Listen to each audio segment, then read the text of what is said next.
7. Proven signs. You are experiencing a spiritual awakening. The moment. Everything stopped making sense. There is a feeling that is almost impossible to describe to someone who has never experienced it. It is not sadness, exactly. It is not anxiety, though it can wear anxiety's face. It is something quieter and stranger than either of those things. A sense that the life you have been living, the person you have been performing, the world you have been accepting without question, has somehow become unfamiliar. As if one morning you looked into the mirror and recognized the reflection but felt nothing behind it. As if the script you had been following suddenly lost its meaning in the middle of a sentence. You still go through the motions. You show up. You smile when you are supposed to smile. You answer the questions people ask you. But underneath all of it, something has shifted. Something that cannot be named, cannot be explained away, and absolutely cannot be ignored. And the most unsettling part is this. You cannot point to a reason.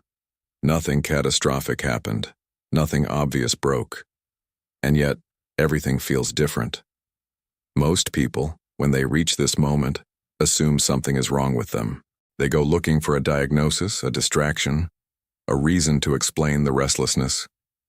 They increase their productivity. They change their appearance. They pour themselves into relationships or projects or substances that promise to fill the hollow space. And for a while, it works. Until it does not. The truth is, what you are feeling is not a malfunction.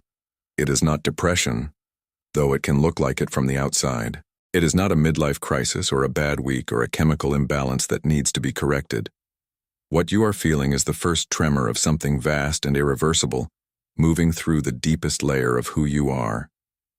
There is a reason why the greatest spiritual traditions in human history describe awakening not as a sudden flash of light and peace, but as a disruption, a breaking open, a moment of profound disorientation that precedes a new way of seeing.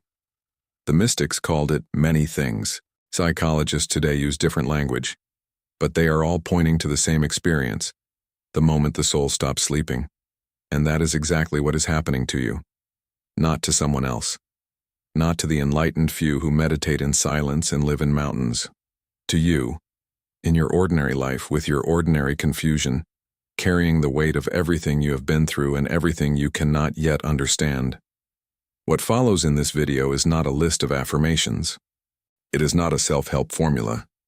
It is a mirror, 7 specific signs, recognized across psychology, neuroscience, and centuries of spiritual wisdom that indicate something profound is awakening within you. And more than that, it is an explanation of what happens after those signs appear, what they mean, why they hurt, and what they are quietly building inside you, even in the moments when everything feels like it is falling apart. Pay close attention, because what you are about to hear may be the first time in a very long time that something truly makes sense. The feeling that you no longer belong. It begins subtly. You are sitting at a dinner table surrounded by people you have known for years, and you feel in a way that is difficult to articulate that you are not quite there. Not in a dissociative sense, not in a way that alarms you, but in a way that makes you quietly aware of a distance that was not there before. The conversation moves around you, laughter rises and falls, and you participate, you nod, you respond. But somewhere inside, a quiet part of you is watching all of it, from just slightly behind your own eyes, wondering how you ever felt completely at home here. This is one of the first and most disorienting signs of a spiritual awakening, and it is also one of the most commonly misunderstood. When people begin to feel this sense of not belonging, in their social circles, in their relationships, in their careers, in the life they spent years carefully constructing, the immediate assumption is that something has gone wrong, that they are becoming isolated, that they are depressed, that they are being ungrateful for what they have. But the truth is something far more interesting and far more precise than any of those explanations. There is a concept in psychology called identity dissonance, the internal friction that occurs when who you are becoming no longer matches the identity structure you have been living inside. It creates a kind of cognitive and emotional static. A sense of wearing clothes that fit perfectly a year ago and now feel wrong in a way you cannot explain. Not because the clothes changed, because you did. Spiritual awakening at its core is a process of identity expansion. The self that was shaped by conditioning, by childhood wounds, by cultural programming, by the need to belong and be accepted, that self was always a compressed version of something larger. And as awakening begins to move through you, that compression starts to release. The self gets bigger. And when the self gets bigger, the containers it was living in, the relationships, the social roles, the carefully maintained image, begin to feel too small. This is not rejection. This is not superiority. This is not a sign that you are better than the people around you or that you should abandon everything familiar. It is something much more nuanced and much more important than that. It is the soul signaling that it has outgrown the shape it was poured into, and that it is time for a larger shape. What makes this sign so painful is that it arrives without warning and without a clear alternative. You do not yet know what you are becoming. You only feel what you are leaving behind. And leaving behind people, places, and versions of yourself that once felt like home, even when that home was imperfect, even when it was built on things that no longer serve you, is a form of grief that almost no one talks about. The people around you have not changed. Your capacity to connect with them has not disappeared. What has changed is the frequency at which you are operating. And when two things operate at different frequencies, communication becomes harder, resonance becomes rarer, and the silence between words becomes more honest than the words themselves. The question that this sign quietly asks is not, "What is wrong with me?" The question it asks is, "Who am I, really, when I stop being who everyone else needed me to be?" That question does not have an easy answer. But the fact that it is arising, the fact that the belonging you once felt now feels thin and borrowed, is not a sign that you are losing yourself. It is the first sign that you are beginning, for the first time, to find yourself. And what comes next will ask even more of you. Because the ground does not just shift beneath your relationships, it shifts beneath the very beliefs that told you who you were supposed to become. The collapse of old beliefs. At some point during this process, you will notice that the ideas you once held with complete certainty have begun to feel unstable. Not all of them at once. That would be too dramatic, too obvious. It happens gradually, and then suddenly. A belief you inherited from your family begins to feel borrowed. A value you were taught to hold without question begins to reveal its contradictions. A story you told yourself about why your life looks the way it does begins to sound for the first time like exactly what it was. A story. This is one of the most cognitively and emotionally destabilizing experiences a human being can have. The beliefs that structure our reality are not merely opinions. They are the architecture of identity. They are the invisible walls and floors of the mental house we live in. And when those walls begin to crack, the experience is not intellectual. It is visceral. It is disorienting in the deepest possible way. Because if what you believed is not true, then who were you when you believed it? Most people, when this begins to happen, react with one of two extremes.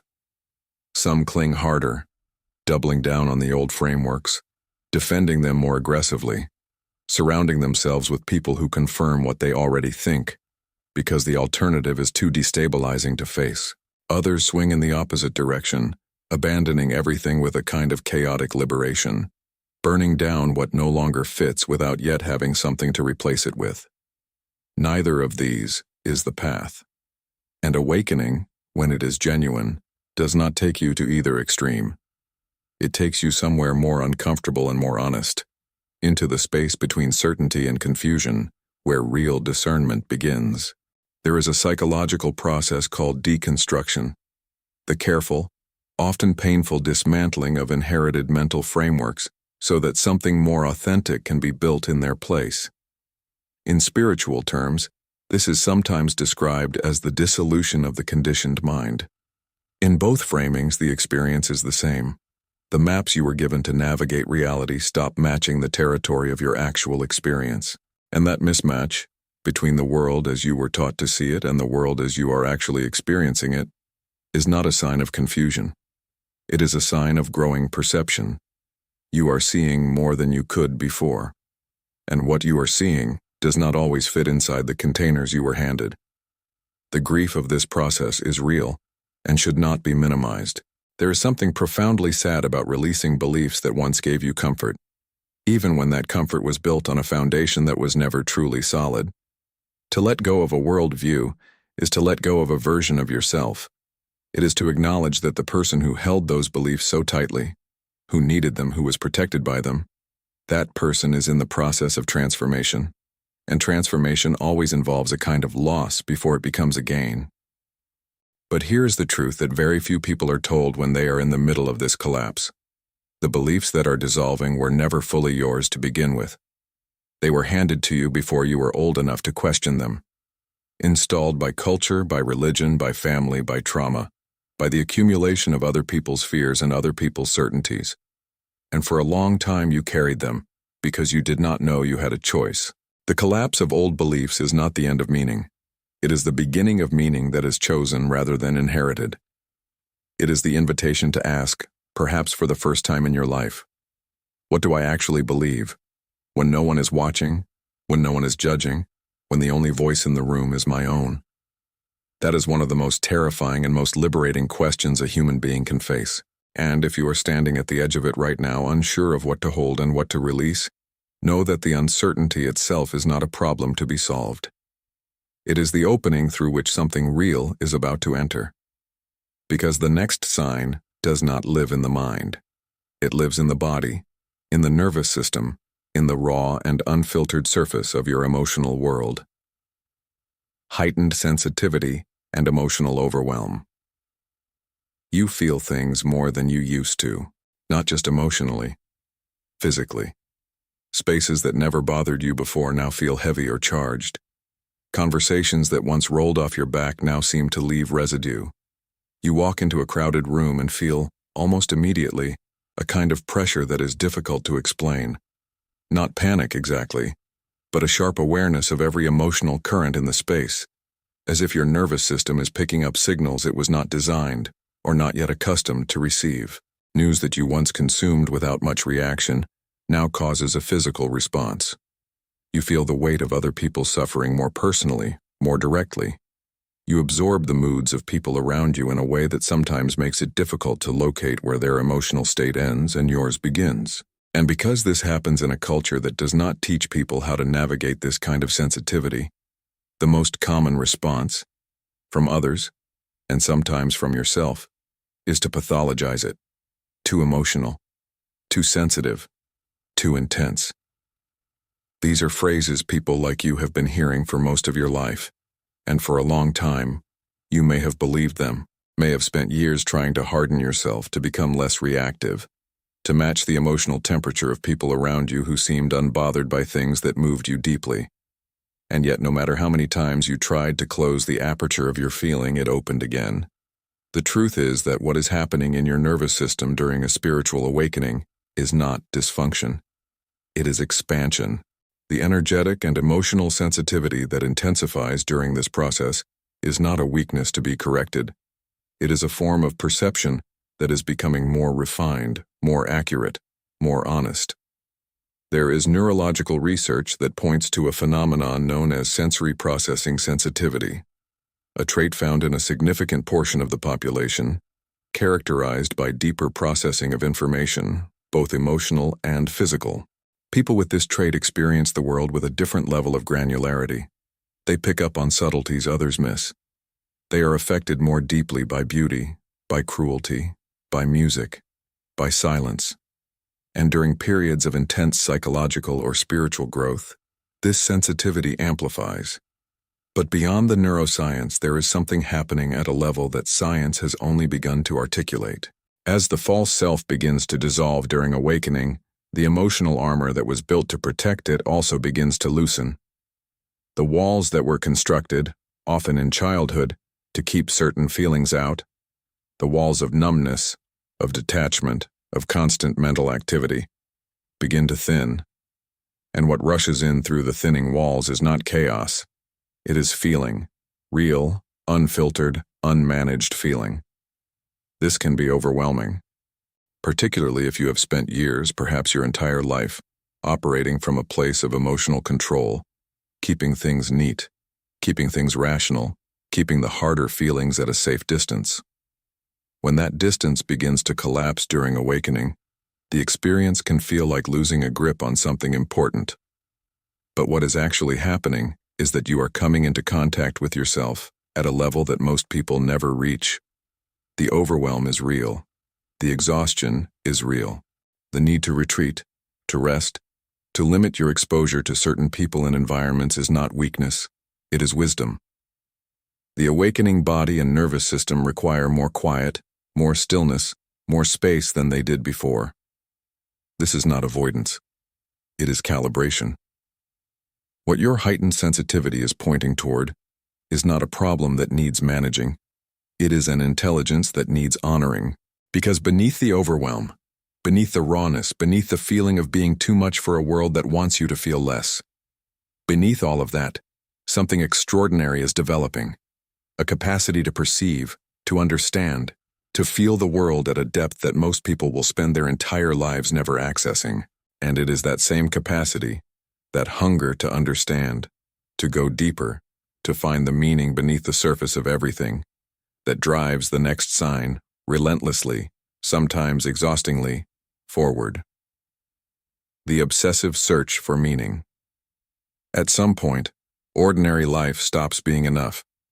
Not in the way of privilege or ingratitude, but in a much deeper and more existential way. The goals that once motivated you begin to feel hollow. The milestones you were told to pursue, the career, the relationship, the stability, the image, begin to feel like answers to a question you are no longer asking. And in their place arises something that cannot be silenced, cannot be scheduled, and cannot be satisfied by anything the external world has to offer.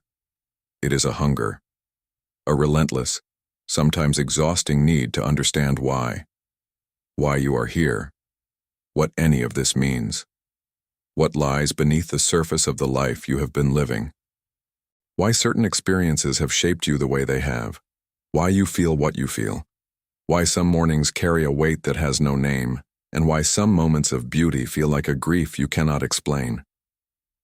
This is the fourth sign of spiritual awakening, the obsessive, consuming search for meaning. And it is one of the most misunderstood by the people closest to those who are going through it. From the outside, it can look like overthinking. It can look like dissatisfaction, like ingratitude, like an inability to simply enjoy what is there. But from the inside, it feels like the most important impulse that has ever moved through you. There is a reason why this search becomes so urgent during awakening. As the old beliefs dissolve and the familiar identity begins to loosen, the psyche is left in a space that is neither old nor new, a threshold between what you were and what you are becoming. And in that threshold, the mind searches with a kind of desperate urgency for a new framework, a new story, a new understanding of what life is and what you are supposed to do with it. The psychologist Viktor Frankl, who survived the concentration camps of World War II and later founded the field of logotherapy, argued that the primary human drive is not pleasure or power, but meaning. That when human beings are stripped of meaning, they begin to deteriorate at a psychological and even physical level.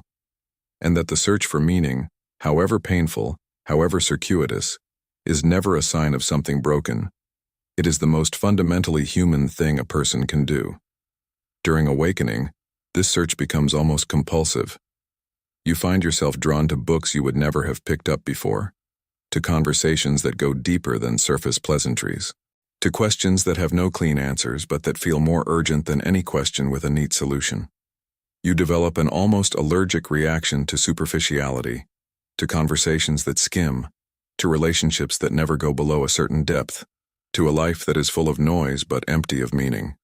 And here is the thing that almost no one tells you about this sign. The questions themselves are the point, not the answers. The awakening mind does not need resolution. It needs inquiry. It needs the experience of sitting with the most profound questions of human existence without demanding that they be resolved immediately, without forcing a conclusion, without shrinking the vastness of the question into the smallness of a manageable answer.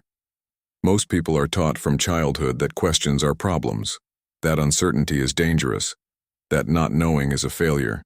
And so when the search for meaning arises during awakening with all its terrifying openness, the impulse is to find an answer as quickly as possible, to grab the nearest spiritual framework, or ideology or community, and fill the void before it becomes unbearable. But genuine awakening asks you to resist that impulse, to stay in the question longer than is comfortable, to let the not knowing teach you something that certainty never could, because it is only in the space of genuine inquiry, when you have released the old answers and not yet grasped new ones, that something truly original, truly yours, can begin to emerge. And that something, that original, unscripted, deeply personal sense of purpose, does not arrive loudly. It does not announce itself with a revelation or a vision.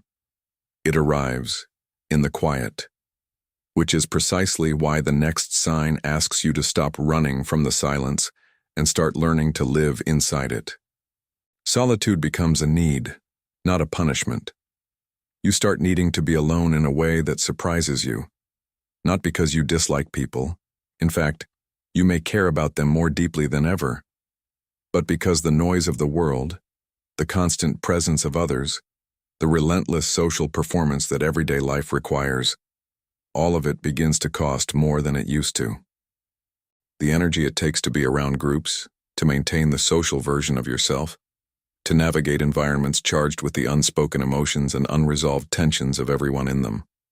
That energy no longer regenerates at the same rate it is spent. And so you retreat. Not dramatically, not with bitterness, but quietly. You find yourself canceling plans without guilt for the first time, choosing an evening of silence over an evening of noise without feeling like you are failing socially, sitting alone with a cup of something warm and feeling, to your surprise, not lonely, but deeply, almost inexplicably, at peace. This is one of the most misread signs of a spiritual awakening, because the culture we live in has taught us, almost universally, that solitude is either a punishment or a pathology, that choosing to be alone is a symptom of depression, of social anxiety, of an inability to connect, that the healthy, happy, thriving person is always surrounded by people, always engaged, always visible. But the truth is that solitude and loneliness are not the same thing. They have almost nothing in common. Loneliness is the pain of unwanted disconnection. Solitude is the chosen and nourishing experience of being with yourself, without distraction, without performance, without the constant mediation of other people's needs and perceptions. And during a spiritual awakening, solitude becomes not a retreat from life, but a portal into the deepest layers of it. The spiritual traditions that have mapped awakening most carefully, from the desert fathers of early Christianity, to the cave-dwelling yogis of ancient India to the Zen masters of Japan, are unanimous on this point. Inner transformation requires inner silence. The self that is trying to emerge during awakening is not the performing self, not the social self, not the self that exists in relationship to other people's expectations. It is the self that exists when all of that is removed. And the only way to contact that self is to be willing to be alone with it. This does not mean isolation. It does not mean withdrawing permanently from the world and the people who matter to you. What it means is that the quality of your inner life has begun to matter in a way it never did before. That the relationship you have with yourself, in the quiet, in the stillness, in the space between activity, is no longer something you are willing to neglect in favor of constant external stimulation. There is also something happening during awakening at the level of the nervous system that makes solitude not just desirable, but physiologically necessary. The heightened sensitivity that comes with this process means that social environments require significantly more processing. Every interaction, every emotional current in the room, every subtle dynamic between people, all of it is being registered at a deeper level. And that level of processing is exhausting in a way that most people around you will not understand, because they are not experiencing life at that depth. The solitude you are drawn to is not an escape. It is a resource. It is the environment in which the work of awakening actually happens, where the questions can be heard, where the emotions can be felt without performance, where the emerging self has enough space to breathe. But here is what makes this sign especially interesting. In the solitude, you begin to notice things you could never notice in the noise. Patterns, repetitions, moments that feel too precise to be random, encounters that seem designed, and that noticing, that growing awareness of something beneath the surface of everyday life, is exactly what leads to the next sign. Synchronicities and the feeling of being guided. You think of someone and they contact you within the hour. You reach a point of desperation, a genuine, private, wordless plea to whatever force might be listening.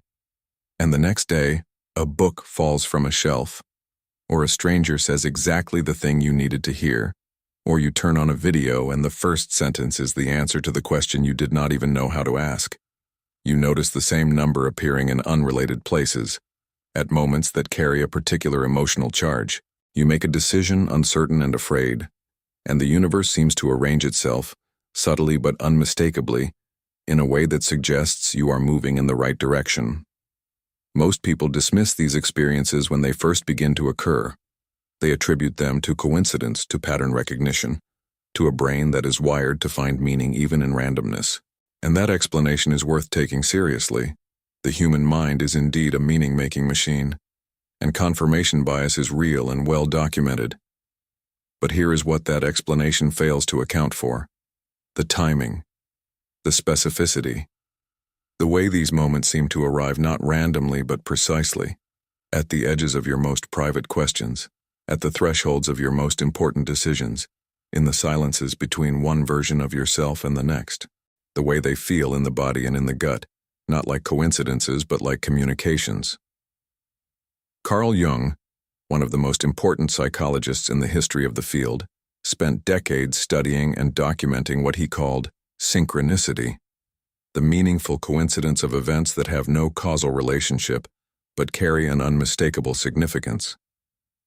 He argued that these experiences were not supernatural but causal, that they pointed to a layer of reality in which the inner world and the outer world are not as separate as the rational mind assumes. During a spiritual awakening, synchronicities intensify, not because the universe changes, but because you do. The increased sensitivity, the deeper attentiveness, the willingness to sit in silence and pay closer attention. All of these open a channel of perception that was always there, but was previously drowned out by the noise of an unexamined life. You begin to see what was always present but previously invisible. And alongside the synchronicities, something else begins to develop. Intuition. Not the anxious, second-guessing, fear-based internal voice, but something quieter and more certain than that. A knowing that arrives without reasoning. A sense of direction that does not require justification. A pull, subtle but persistent, toward certain people, certain decisions, certain experiences, and an equally persistent resistance toward others, even when the resistance is difficult to explain. This intuitive knowing is one of the most significant developments of awakening. It is the soul's navigation system coming online, often for the first time. And it speaks not in the language of logic but in the language of resonance, in the feeling of something being right or wrong, at a level that precedes thought. Learning to trust this, to distinguish the quiet voice of genuine intuition from the loud voice of conditioned fear, is one of the central tasks of awakening. And it is not easy. Because the conditioned mind will argue. It will demand evidence. It will tell you that the feeling is irrational, that you are projecting, that you cannot trust something that cannot be proven. But the awakening soul is learning, slowly and often painfully, that not everything that is real can be measured, and that some of the most important truths in your life will arrive not as arguments to be won, but as feelings to be followed. And one of the most important of those truths, perhaps the most important in this entire journey, arrives not in a moment of light, but in a moment of profound and total darkness. The dark night of the soul. There is a phase of spiritual awakening that no one warns you about. Not in the books with beautiful covers and promises of enlightenment. Not in the guided meditations with their gentle voices and ambient music. Not in the online communities where people share their synchronicities and their angel numbers and their sense of being cosmically guided. This phase does not appear in those spaces, because it is not peaceful, and it is not shareable, and it resists the language of inspiration entirely. It is called the dark night of the soul. And if you have been through it, if you are in it right now, you will recognize it immediately. And if you have not reached it yet, it is important that you understand it before you do. The dark night is not sadness. It is not burnout. It is not depression in the clinical sense, though it can be mistaken for it, and though it requires just as much compassion and care. It is a specific and identifiable phase of inner transformation in which everything that once gave your life meaning, your sense of purpose, your connection to spirituality, your feeling of being guided, even your sense of self, collapses simultaneously, without warning, without a clear cause, and without any visible path forward. The 16th century Spanish mystic John of the Cross, who first named this experience, described it as the moment when the soul is stripped of every consolation, every certainty, every external and internal support, so that what remains is only what is fundamentally real. He saw it not as abandonment but as preparation, not as destruction but as purification. And what makes this framing so important is not its spiritual elegance, it is its psychological precision. Because what the dark night actually strips away is not your life. It is your relationship to meaning that was built on unstable foundations, the purpose that came from achievement, the peace that depended on certainty, the identity that required external validation to feel real. When those supports are removed, not as punishment but as part of the deepening process, what is left, in the silence and the darkness, is something that cannot be taken away. Something that does not need those supports, but in the middle of it none of that is visible. In the middle of it there is only the darkness, the exhaustion, the strange absence of feeling in a person who usually feels too much, the inability to connect with things that previously brought joy, the sense of being utterly alone, utterly purposeless, utterly hollow, and not knowing if it will ever end. If you are in this place right now, there is something you need to hear with every part of yourself that can still receive it. This is not the end of your story. This is the most sacred passage of your transformation.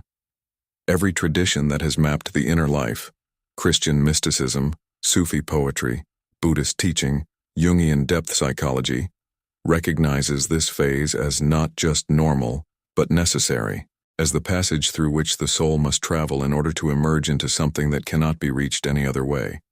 The darkness is not a sign that you are failing.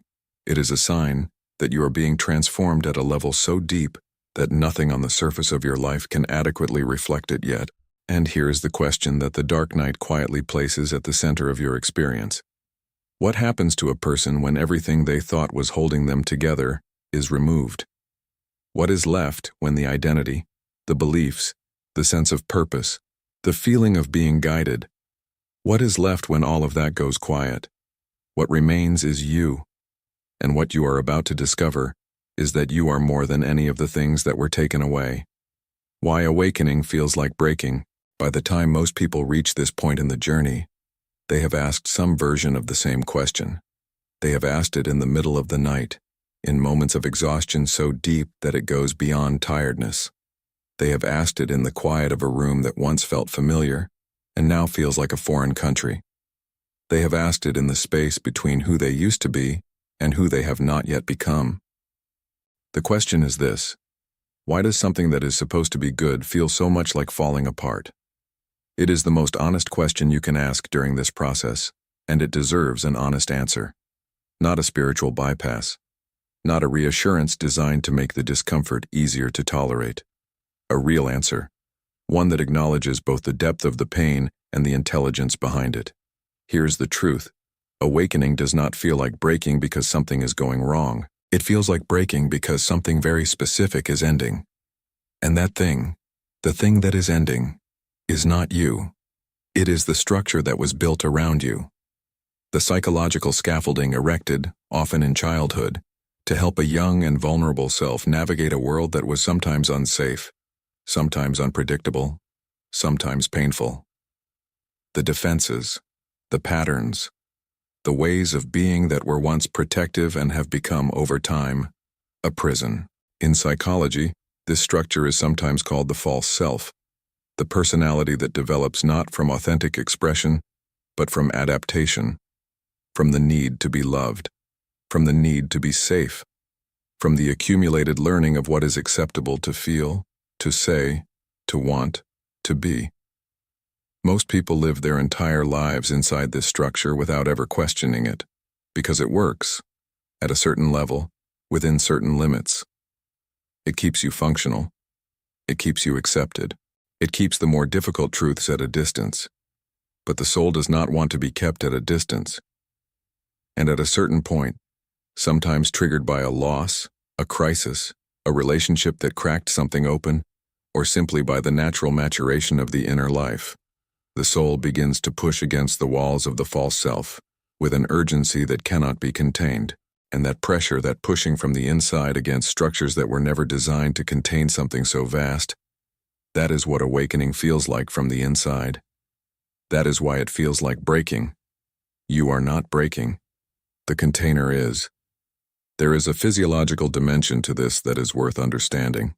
The nervous system, during periods of intense psychological transformation, experiences what researchers call an integrative crisis, a period of apparent dysfunction that is actually the system reorganizing itself at a higher level of complexity. Old neural patterns, literally, dissolve. New ones form. The process is destabilizing. It produces symptoms that can mimic anxiety, depression, dissociation, and it requires time, rest, gentleness, and the willingness to stop demanding that your inner life operate on your outer life's timeline. You cannot rush this. You cannot optimize it. You cannot strategize your way through it. What you can do, what is required of you, in fact, is to stop trying to fix what is not broken, to stop treating the discomfort as the enemy, to begin, slowly and with great compassion, to understand that the falling apart is not the problem. The falling apart is the process, because what is being asked of you now is not to hold yourself together more tightly. It is to be willing to let go of what was never truly you. And that release requires confronting the part of the self that will resist it most fiercely. The identity that must die. This is the part that very few spiritual teachers speak about with the honesty it deserves. The books will tell you to release your ego. The guided meditations will invite you to let go of what no longer serves you. The teachers will speak about the death of the false self with a kind of serene detachment that can feel, when you are in the middle of it, profoundly alienating. Because the actual experience of this, the experience of watching the identity you have spent your entire life constructing begin to dissolve, is not serene. It is not beautiful. It is one of the most terrifying things a human being can go through. And the reason it is terrifying is simple. You do not know who you will be on the other side. The identity that is dissolving during awakening is not just a collection of preferences and habits. It is a survival strategy.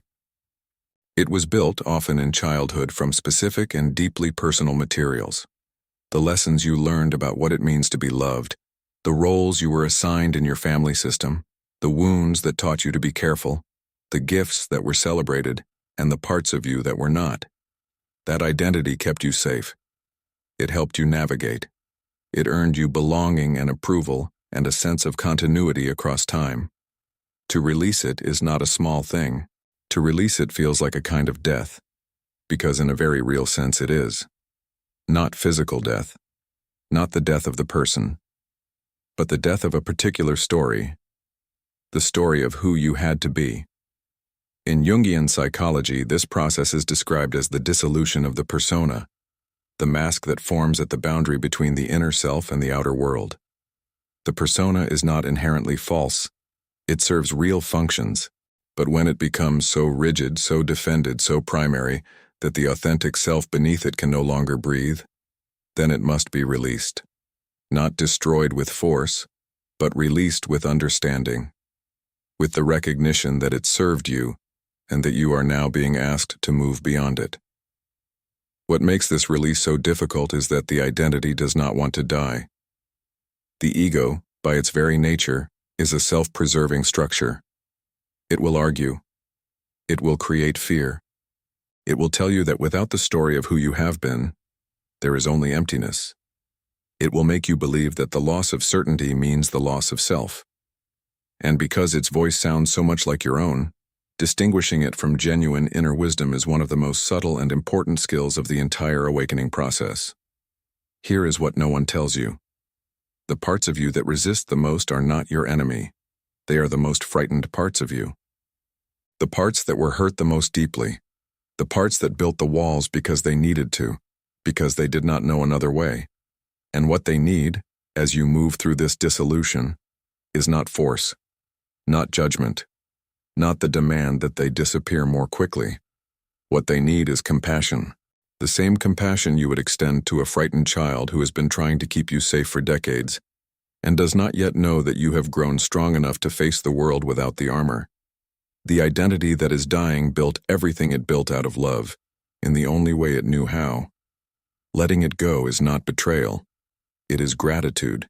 It is the acknowledgement that it served its purpose, and that the purpose has been completed, and that what begins to emerge from beneath that dissolution, the self that was always there, beneath the survival strategies, beneath the performances, beneath the accumulated weight of what you were told to be, is not nothing.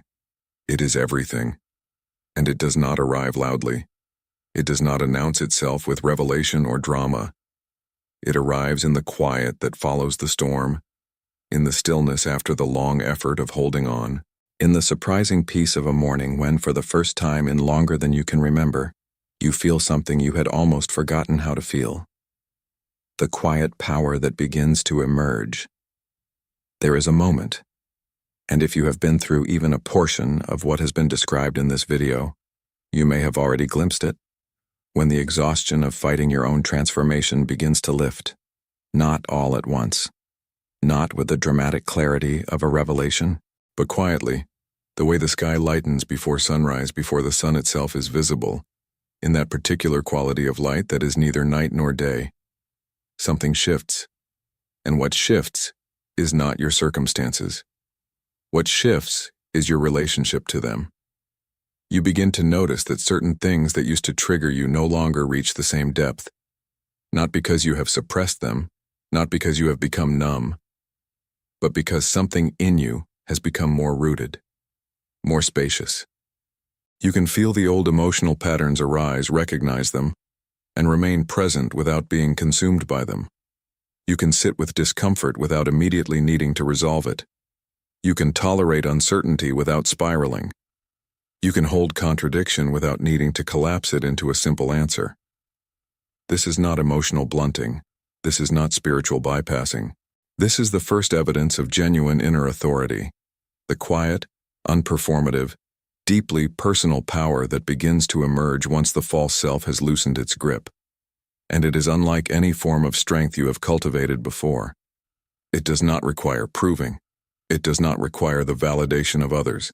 It does not expand or contract based on whether you are being praised or criticized. It simply is.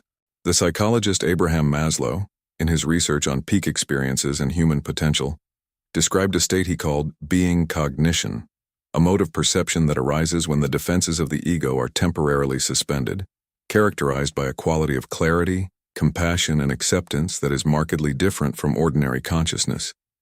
What Maslow was observing in controlled psychological contexts, awakening cultivates as a growing baseline. The perception that was once available only in rare moments of grace becomes, gradually, the water you swim in. You begin to experience compassion differently, not as a performance, not as an obligation, but as a natural consequence of having been broken open, of having felt your own pain so completely that the pain of others is no longer abstract. The capacity for empathy deepens precisely because you have stopped running from your own experience, and in stopping, you have discovered that what you feared would destroy you has, instead, become the source of your greatest capacity to connect. You develop a clearer relationship with truth, not the dogmatic, defended truth of the conditioned mind, but the quieter, more flexible, more honest truth of a person who has learned to feel the difference between what is real and what is merely familiar. You begin to say no when you mean no, without the elaborate guilt that once accompanied it. You begin to say yes from a place of genuine choice rather than obligation or fear. The boundaries that arise from this place are not walls. They are expressions of self-knowledge. They do not keep people out. They make authentic presence possible. The relationship with time changes. The anxiety about the future, while not completely absent, no longer commands the center of your experience in the way it once did. The past, while still present, no longer holds the same power over the present moment. What begins to grow, quietly and without announcement, is a capacity for presence, a genuine ability to be in the moment you are actually in, rather than in the moment you are afraid of or the moment you wish you were still living. None of this is permanent from the start. None of it is effortless. The old patterns return. The old fears resurface. The conditioned mind reasserts itself, especially under stress, especially in the presence of old triggers. But there is a difference now. The difference is that you can see it.